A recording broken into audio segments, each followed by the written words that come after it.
Naghain ng petisyon sa Korte Suprema ang kampo ni dating Pangulo Rodrigo Duterte kaugnay ng pag-aresto sa kanya sa bisa ng arrest warrant na inilabas ng International Criminal Court. Partikular nilang inihain ang 74 na pahinang petition for certiorari and prohibition with a prayer for a preliminary injunction, temporary restraining order at mandatory injunction. Ginit din nila na iligal ang pag-aresto sa dating Pangulo dahil walang jurisdiksyon ng ICC sa ating bansa.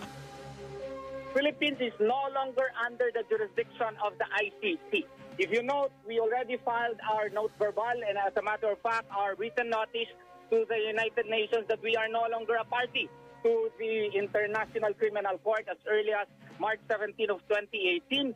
And such withdrawal became effective on March 17 of 2019. Ang tinig ni Attorney Israelito Torion, isa sa mga abogado ni dating Pangulong Duterte.